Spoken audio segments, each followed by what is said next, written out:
Welcome in. It is day 46, and you are talking with the Meeples Champion. Now, yesterday, we discussed Paladins of the West Kingdom. That was a month after having discussed the first game of the trilogy, Architects. I didn't want to wait another month, so today, we're going to be discussing Viscounts of the West Kingdom. You know, Viscounts is a fantastic third addition to this trilogy. In this game, you have a nice mix of the first two games. In the original game, you started off with 20 meeples, and they were all your color and you placed them on the board. In Paladins, you no longer had your 20, instead every round you were gathering a new group of meeples of different colors. The third game has gone back to the 20 meeples, but this time they're trying to make their way into the center of the board where you're trying to really get into the different levels of the kingdom itself. However, beyond that, the board has massively changed. The original game was one large board. The second game was player boards with a small entrance of smaller boards in the middle that you were going towards, but they were more about the cards. The boards were pretty small. This game has introduced a rondel. Now, this rondel so happens to be circular. It's not required, but that's what they designed. And the idea of a rondel is that your pieces are always moving in one direction, going around. So now you have this additional meeple, which is your large knight meeple, and these are the ones directing their way around the actual outskirts of the kingdom, while your other meeples are trying to get into the center where it's really the actual keep, the castle. This meeple in the center is allowing you access to the cards, to the different resources. Meanwhile, on your player board, you jump back into what the second game did in Paladins, and although you don't have quite as many, you still have buildings at the top that if you activate, you can remove them, giving you some kind of a resource or point, and then put them below, allowing you a little bit more access on your own personal board.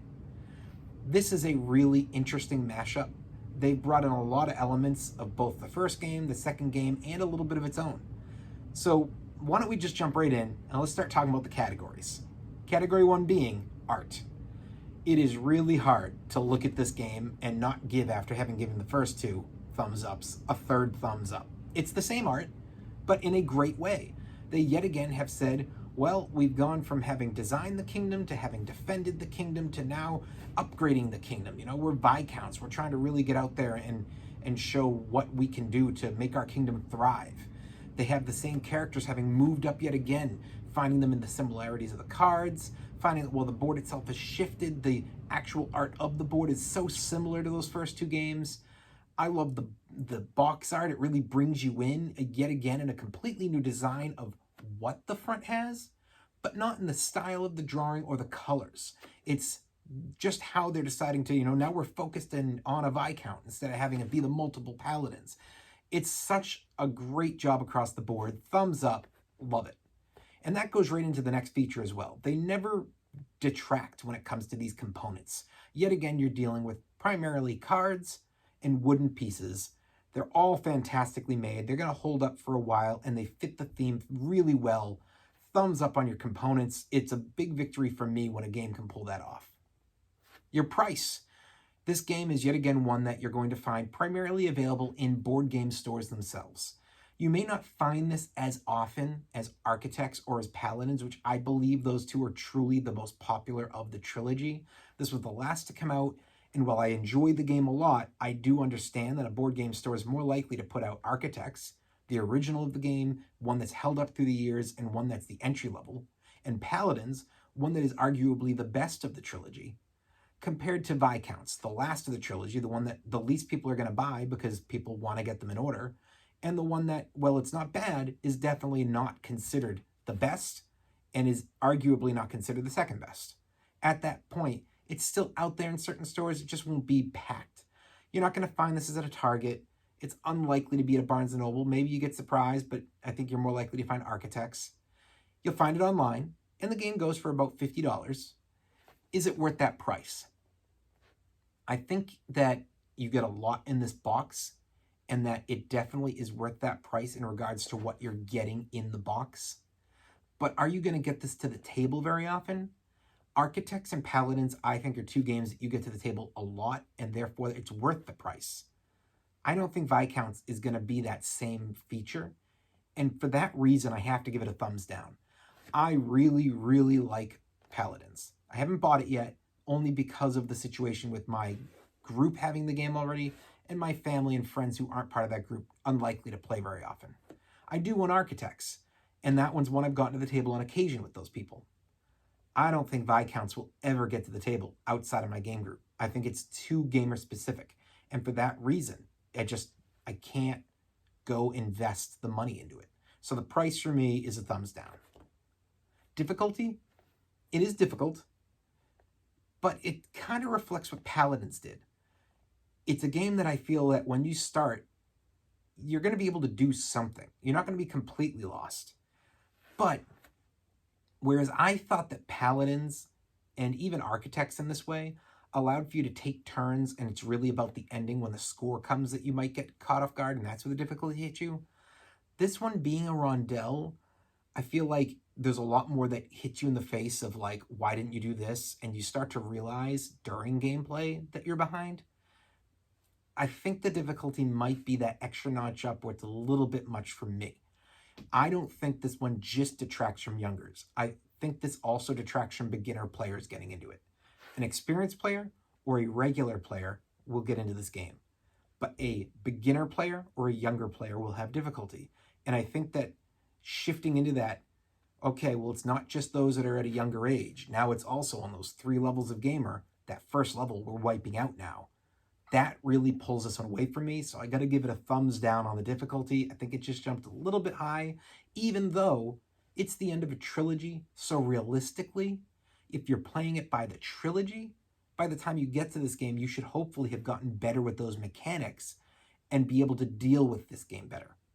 In that regard, it has moved up and it works great. But I have to judge the game by itself and not with the expectation that just because it's part of a trilogy, you have played Paladins, you have played Architects. That shouldn't be expectation in order to play a game. It should be something that is definitely being offered, but not expectation. Replayability, I don't think it's very replayable.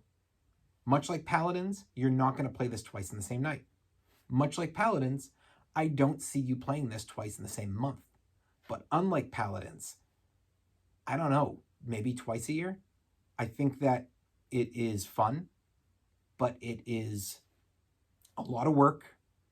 It's a long game.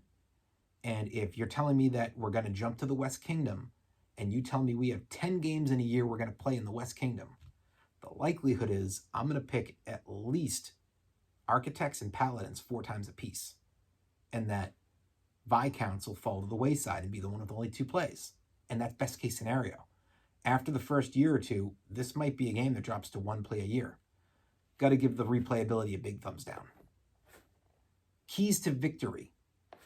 That one, it is just like the others. It continues to give you so many options. What do you want to do? Stick to your player board and you're going to work on trying to get all your buildings down and get the points available there?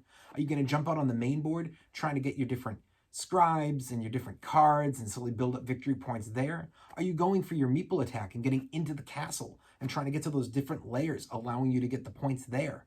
There is so many routes to go with, so many keys to those victories, and I think that this game doesn't lean on one being dominant, just like the others. It's well balanced, and that is all you're looking for when it comes to keys to victory. Big thumbs up there. Unique. If I wasn't going to give it to Paladins because of how it reflected the priors, can I give it to Viscounts? Yes, I can. Because of that rondel. That rondel. Yes, it's literally a keyed term in all of board games. Rondel. You know what it is because it's been used for years. But the way that this game takes aspects of the first 2 games and melds them together, and then throws this rondel in to completely throw it, you sit there and you think you're playing the same game, and you're not. That's the reason the difficulty is that higher level, because it's not the same game as Architects or Paladins. It is a harder game because they found pieces that worked from the first game. Having those loads of meeples and having loads of cards. Pieces from that Paladins game. Having the ability to have your player board and have your buildings.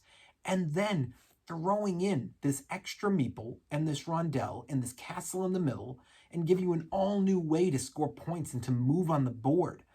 I absolutely love what they did with it, and I think it does make this one of the most unique games in the trilogy.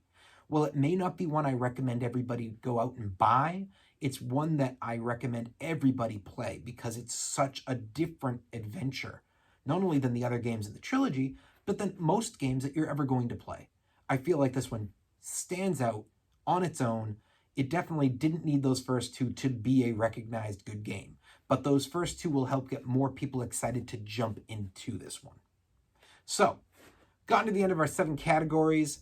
I have to say overall, while I don't recommend buying it, I think you should give it a try. It's an amazing game. For me, it was a great first experience. I can't wait to play it a second time.